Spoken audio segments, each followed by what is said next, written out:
Hello दोस्तों, as you have seen that linear equation in one variable has unique solution. What can you say about solution of linear equation in two variable?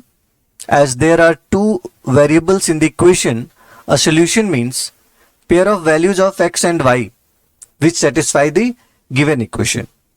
जैसे अगर मैं आपके सामने एक equation रखूं 2x plus 3y equal to 12, ये आपके पास linear equation in two variable है. ओके, अगर हमें इसका सोल्यूशन पता करना है तो हम ये कहते हैं कि हमें x और y का पेयर ऑफ वैल्यू चाहिए, मतलब x की और y की एक साथ ऐसी वैल्यू जिसे हम लोग इस इक्वेशन में सब्स्टिट्यूट करें तो LHS RHS के इक्वल हो जाए. तो आप ये देखो, सिंपल विजुअलाइजेशन से आपको दिख सकता है कि अगर मैं x की जगह पर 3 सब्स्टिट्यूट कर दूं और y की जगह पर 2 सब्स्टिट्यूट करूं तो आप देख सकते हो 2 इंटू 3 प्लस 3 इंटू 2, तो 2 3 जा 6, 3 2 जा 6, 6 प्लस 6 कितना हुआ 12. और इन दोनों के RHS में भी आप देख सकते हो 12 था, मतलब यहाँ पे LHS RHS के इक्वल आ गया. कब? जब आपने x की जगह पर 3 सब्स्टिट्यूट किया, y की जगह पर 2 सब्स्टिट्यूट किया. इसका इस इक्वेशन का एक सोल्यूशन आपको मिल गया 3,2. ऐसा कोई और सोल्यूशन आप देख सकते हो? ऑब्वियसली आप x की जगह पर एक काम करो, 0 पुट कर दो, y की जगह पर 4 सब्स्टिट्यूट कर दो. हाँ, ऐसा भी हो सकता है. अगर हम x की जगह पर 0 सब्स्टिट्यूट करें, y की जगह पर 4 सब्स्टिट्यूट करें तो आप ये देख सकते हैं कि 2 इंटू 0 प्लस 3 इंटू 4, तो 0 प्लस 12 कितना आ गया 12. आप देख सकते हो LHS में भी 12 आ गया इक्वेशन 1 में, और RHS तो 12 गिवन था. इसका मतलब x equal to 0, y equal to 4 भी इस इक्वेशन को सेटिस्फाई कर रहा है, तो 0 और 4 भी इसका सोल्यूशन होगा. सोल्यूशन में हम पहले x की वैल्यू लिखते हैं, फिर y की वैल्यू, इस तरीके से. ओके, इस तरीके से आप देख सकते हो बच्चों, linear equation in one variable के हम इनफाइनाइट सोल्यूशन सर्च कर सकते हैं. आप x की कोई वैल्यू पुट कर दो. अगर आपको दोनों वैल्यू नहीं समझ आया तो कोई एक वैल्यू सब्स्टिट्यूट कर दो. मान लो मैं x की जगह पर 1 सब्स्टिट्यूट करता हूं. अगर मैं x की जगह पर 1 सब्स्टिट्यूट करूंगा तो इक्वेशन 1 से हम ये कह सकते हैं 2 into 1 plus 3y equal to 12. This means 2 plus 3y equal to 12. So 3y equal to आ गया 12 माइनस 2. 12 माइनस 2 मतलब कितना हो जाएगा? 3y का वैल्यू आ गया 10. अभी देखो, linear equation in one variable बन गया, तो y की वैल्यू आ गई 10/3. आपने x जब 1 सब्स्टिट्यूट किया तो y 10/3 आ गया. ये भी एक सोल्यूशन है linear equation in two variable का. तो linear equation in two variable के इस तरीके से बच्चों हम इनफाइनाइट सोल्यूशन पता कर सकते हैं. क्लियर? तो मैं उम्मीद करता हूं आपको solution of a linear equation समझ में आ गया होगा. आइए क्वेश्चन करते हैं. जैसे इस क्वेश्चन को देखो, which of the following is the solution of the equation x minus 2y equal to 6. मैंने अभी क्या बताया आपको? x और y की ऐसी वैल्यू जो इक्वेशन को सेटिस्फाई करेगी वही सोल्यूशन होगी. तो आप इस सोल्यूशन में पहले देखो 0 0 लिखा, मतलब पहले वाला वैल्यू x का होगा, दूसरा वाला वैल्यू y का. तो अगर आप इसमें x minus 2y equal to 6 में x की जगह 0 पुट करो, माइनस 2 इंटू y की जगह पर 0, तो आप देख सकते हैं 0 माइनस 0 0 आया. LHS 0 है जबकि RHS 6 है. 0 और 6 इक्वल नहीं है, तो फर्स्ट ऑप्शन तो इनकरेक्ट हो जाएगा. सेकेंड ऑप्शन चेक करें अगर हम लोग, तो x की जगह पर आपको क्या सब्स्टिट्यूट करना पड़ेगा? 0, और y की जगह पर 1. तो अगर हम लोग ये सब्स्टिट्यूट करते हैं, देखो क्या मिलेगा? 0 माइनस 2 इंटू 1, तो 0 माइनस 2 मतलब माइनस 2 मिला आपको.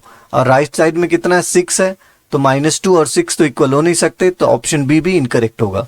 ऑप्शन सी चेक करो, x की जगह पर 6 पुट कर दो, y की जगह पर 0, तो 6 माइनस 2 इंटू 0 मतलब 6, और RHS में भी 6 है. हाँ, यही सेटिस्फाई कर रहा है इक्वेशन को, तो 6,0 इस इक्वेशन का सोल्यूशन होगा. क्लियर? चलो एक और क्वेश्चन से समझते हैं. 9,0 is a solution of the equation. ये किसका सोल्यूशन है? तो आप पहले में सब्स्टिट्यूट करके देखो, क्या LHS RHS इक्वल आएंगे?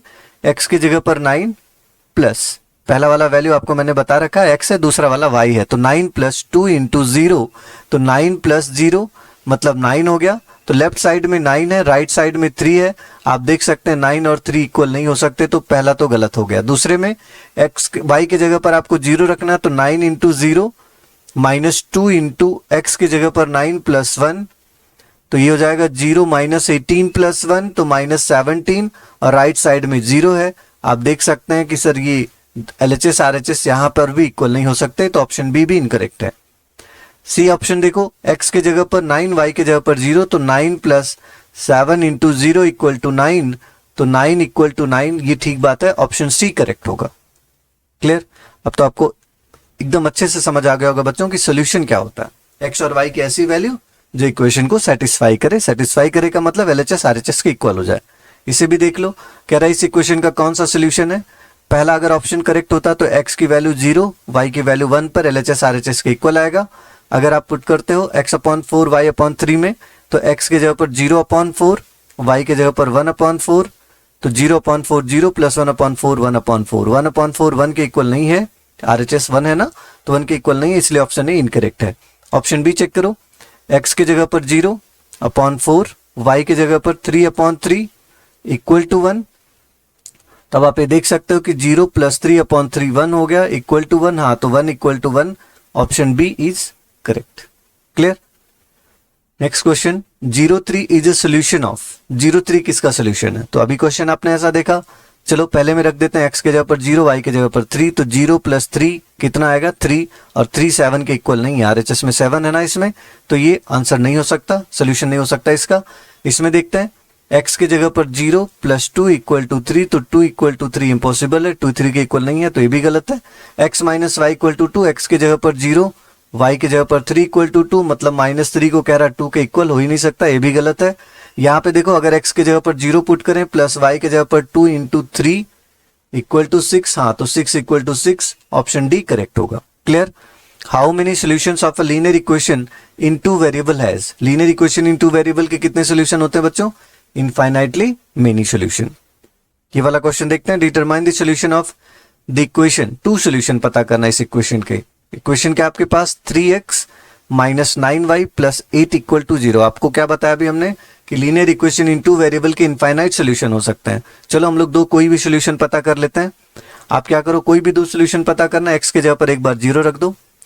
आप फर्स्ट सोल्यूशन के लिए क्या कर सकते हो, एट x इक्वल टू 0। अगर आप x को 0 सब्सटीट्यूट करोगे तो 3 into 0 minus 9y plus 8 equal to 0, this means minus 9y plus 8 equal to 0, so minus 9y equal to minus 8, so y equal to minus से माइनस खत्म हो गया, 8/9 आ गया। तो पहला सोल्यूशन क्या बना आपके पास, x के जगह पर 0, y के जगह पर 8/9। सेकेंड सोल्यूशन चेक करो। सेकेंड सोल्यूशन के लिए आप मान लो y को इस बार 0 कंसीडर कर लो, तो अगर y को हमने 0 कंसीडर किया तो क्या मिलेगा, 3x minus 9 into 0 plus 8 equal to 0, so 3x plus 8 equal to 0, this means 3x equal to minus 8, so x equal to आ जाएगा आपके पास -8/3। तो सेकेंड सोल्यूशन हो जाएगा आपका, पहले x की वैल्यू -8/3, फिर y की वैल्यू 0। ये 2 सोल्यूशन आपके पास आ गए। क्लियर?